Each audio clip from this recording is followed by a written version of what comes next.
Cek. Junior, kepalanya diliatin, Yor. Jangan deh. Jangan Halo, deh. Ini kamera di bawah. Susah. Ngelek.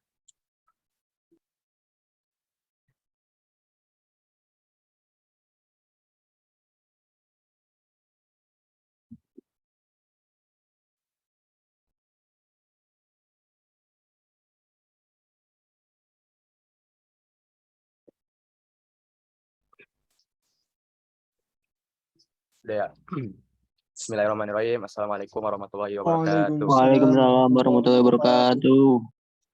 Alhamdulillah nahmaduhu wa nasta'inuhu wa nastaghfiruhu wa na'udzu billahi min syururi anfusina wa min sayyiati a'malina may yahdihillahu fala mudilla lahu wa may yudlilhu fala hadiyalah. Asyhadu an la ilaha illallah wa asyhadu anna Muhammadan abduhu wa rasuluhu la nabiyya ba'da amma ba'du. Bismillahirrahmanirrahim. Assalamualaikum warahmatullahi wabarakatuh. Aqimus shalah. Ayo lanjut. Ilmu pelayaran. Lanjut. Sebelum itu, perkenalan dulu ya. Nama saya Muhammad Ikram Ikhlas.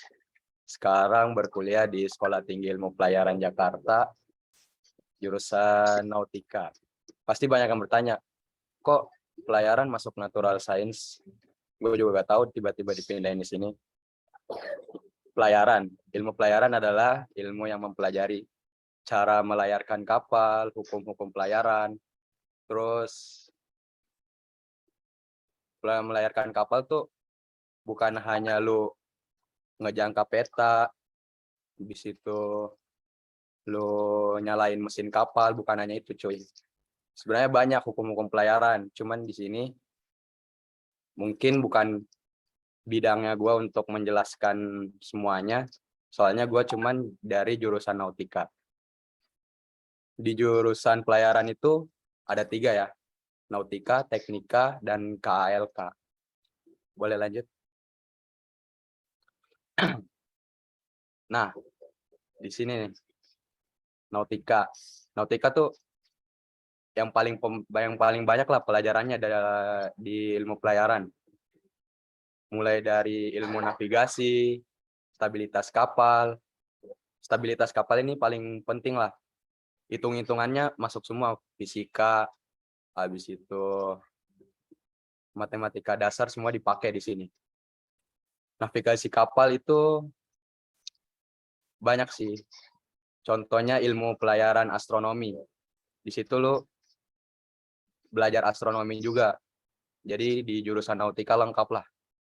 Nah, di sini jurusan Nautika yang bisa masuk cuman anak IPA doang. Jadi yang anak IPS nanti adalah di jurusan yang ketiga nih. Nanti gue jelasin juga. Lanjut ke jurusan Teknika. Nah, jurusan Teknika ini tentang permesinan kapal dan sistem kelistrikan. Sebenarnya ada nih anak kelistrikan nih, namanya Susetia, cuman dia kayaknya lagi sibuk. Bentar.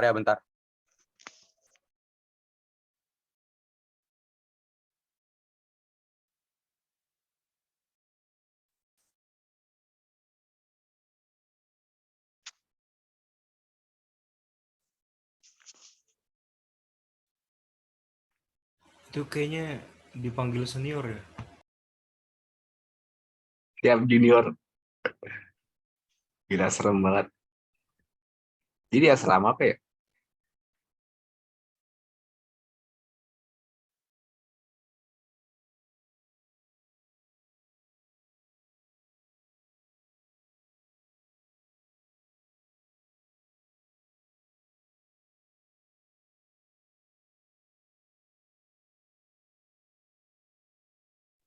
Ayo bisa dilanjut.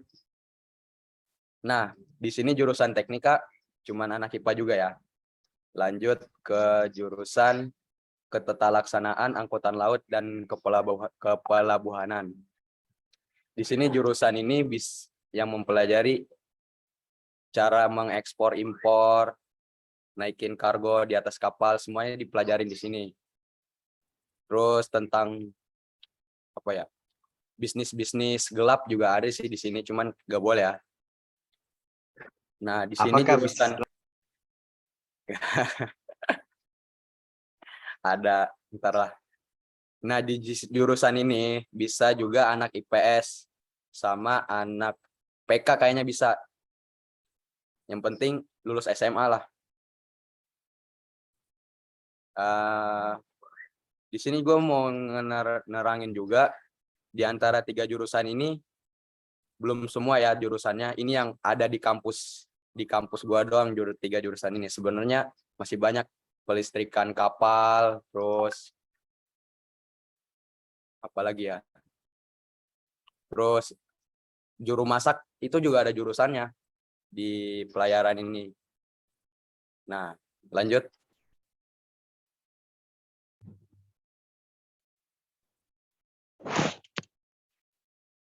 Nah, di sini gue mau ngasih tahu prospek-prospek kerja dari sekolah pelayaran. Di sini sekolah pelayaran banyak ya di Indonesia. Nah, salah satunya kalau gue sendiri sekolah pelayaran di bawah Kementerian Perhubungan. Nah, sekolah pelayaran Kementerian Perhubungan itu apa aja sih? Ada STIP Jakarta, PIP Semarang, PIP Makassar, Poltekpel Banten, masih banyak. Nah, itu semua di bawah Kementerian Perhubungan. Nah, terus yang misalnya nggak mau yang kedinasan, yang mau santai-santai aja, bisa join yang ini, non kedinasan. Ini bahasanya pulang pergi lah. Beda kalau Kementerian Perhubungan. Diasramakan, ditempa, dan dididik. Ditempa, kedisiplinannya semua sama aja sih kayak Husnul juga. Sholat, makan. Semuanya udah diatur, ada ininya lah. Peraturan tata tertibnya lah. Nah, kalau yang mau bebas-bebas aja, yang pulang pergi aja, bisa di sini nih, sekolah pelayaran non kedinasan. Contohnya AMNI Semarang, Cirebon, sama AMNI Makassar. Terus apa sih Kak bedanya? Lulusannya udah tentu jelas berbeda. Di mana lulusan kedinasan akan diangkat menjadi ASN pangkat golongan 3A.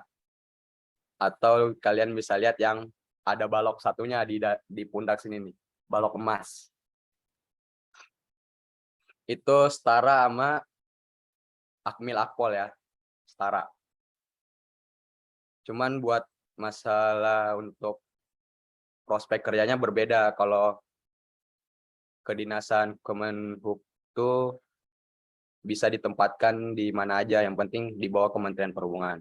Terus ada lagi nih, kok Kak sekolah pelayaran kedinasan, kok lulusnya gak langsung jadi PNS sih Kak? Nah, mungkin dia ngambil jurusan jalur masuknya non Polbit ASN, di mana non Polbit ASN atau non kedinasan bisa ditempatkan di TNI Polri, perusahaan pelayaran dalam negeri maupun luar negeri.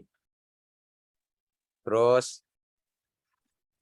buat yang nanya, pasti banyak sih yang nanya, apaan sih pelayaran? Emang gajinya banyak, wes jangan ditanya.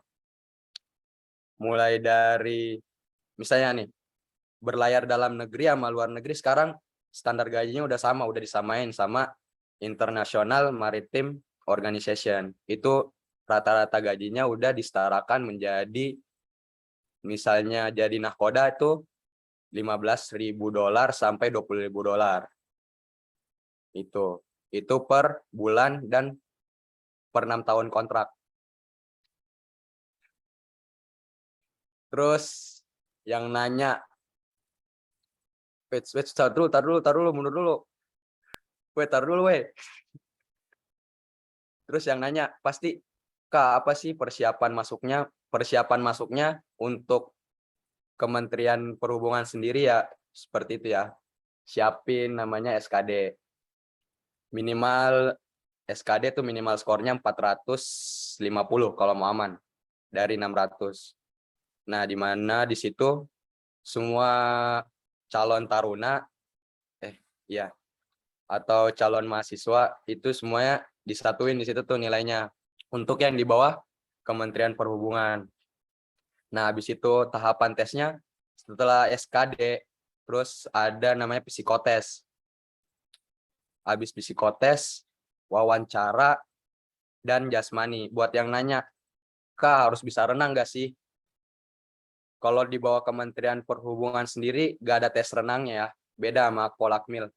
Dia ada. Cuman yang Kementerian Perhubungan nggak ada renangnya. Sama pull up nggak ada. Paling kemarin itu yang di ini push up, sit up, sama lari 12 menit.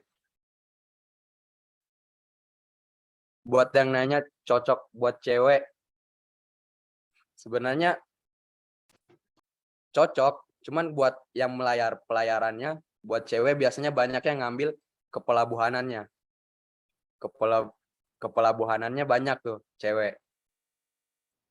Nah, buat yang berlayar biasanya cewek, biasanya sama sekolah pelayaran itu biasanya ditaruh di kapal yang udah banyak alumni STIP-nya. Jadi dijagalah. Jadi selalu yang mau kalian yang akhwat-akhwat nih, mau menyeberang laut, mau membelah lautan, bisa. Kalian aman lah masuk di sini. Terus yang kedua, kenapa rambutnya harus serapih ini? Ya emang gitu. Kita di sini dididik disiplin, semuanya sama. Nah, buat yang mau rambutnya panjang kayak Musa ini, masuknya sini aja nih. Sekolah non kedinasan, rambutnya sama Musa sama tuh. Ya, boleh dilanjut. Mungkin cukup sekian ya. Kalau ada yang mau bertanya boleh.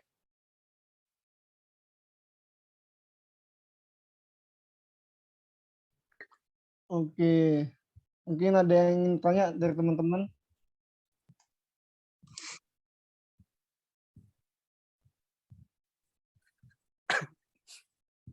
Langsung aja nih ditanyain kok. Ada yang ingin ditanyakan.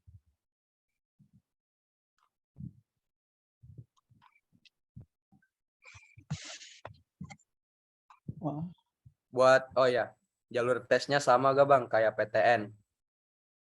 Gak sama. PTN kan SBM sama SNM ya? Nah, ini semuanya ada prosedurnya. SKD namanya. SKD apa sih? Lupa. SKD itu ini, standar kompetensi dasar. Di situ banyak lah. Yang dites hitung-hitungan, cuman hitung-hitungan matematika dasar. Kayak 1+1, 2+2 itu doang. Terus sisanya Pancasila dan kewarganegaraan sama bahasa Inggris. Ntar ada tes akademiknya juga dari STIP-nya, misalnya dari kampusnya lah, dari Kemenhub-nya ada tes bahasa Inggris. Di situ bahasa Inggris kalian harus lancar, minimal bisa introduce myself, itu minimal. Sama TOEFL-nya harus di atas 500.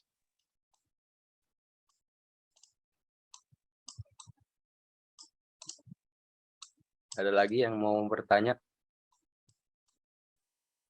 Buat yang nanya biayanya, gue masuk cuman bayar uang makan doang. Sisanya gratis dari negara.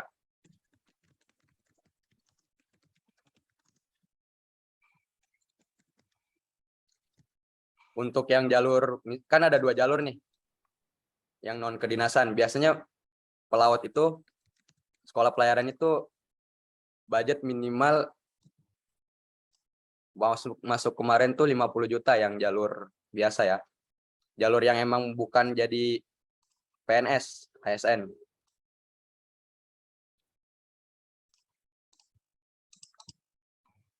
Sama kalian misalnya ingin berlayar, sertifikatnya banyak, gak murah. Jadi kalian juga harus mempersiapkan itu, harus memikirkan itu. Tinggi badan minimal 160, laki-laki 155, perempuan.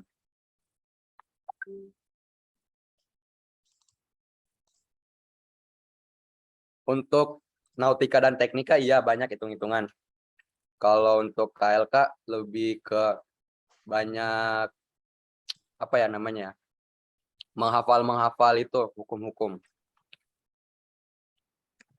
Jadi hukum pelayaran tuh emang banyak ya.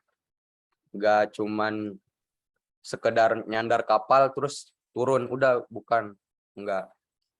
Di situ masih banyak prosedurnya, masih ada hitung-hitungannya dulu. Hitung-hitungannya itu biasanya dari kru kapal.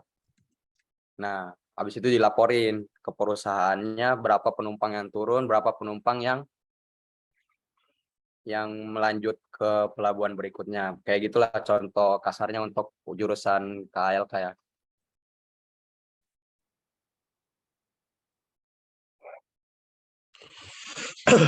Kuota per tahun. Untuk kuota per tahun sekarang dikurangi ya. Mungkin gara-gara ada angka COVID juga mungkin, dan Indonesia sedang minim biaya, jadi dikurangi kuotanya. Jadi tahun kemarin kuotanya per jurusan itu cuma 60 orang. Itu yang untuk ASN-nya. Ada lagi. Buat kedinasan bukan pelayaran doang ya, masih banyak yang di bawah Kementerian Perhubungan. Mungkin bisa nanya-nanya yang alumni Husnul, yang di STTD mungkin ada Kak Firdaus, itu udah lulus kemarin di STTD. Terus yang di STIP mungkin yang akhwat bisa nanya ke anak Azma, namanya Kak Iza. Terus yang Ikhwan bisa nanya ke saya sendiri. Terus yang mau nanya kedinasan lain, bisa juga nanya ke gua. Ntar gue yang nanya ke teman-teman gue yang ada di PDN, Akpol, Akmil, terus yang lain-lain lah. Yang mau berminat ya ke kedinasan.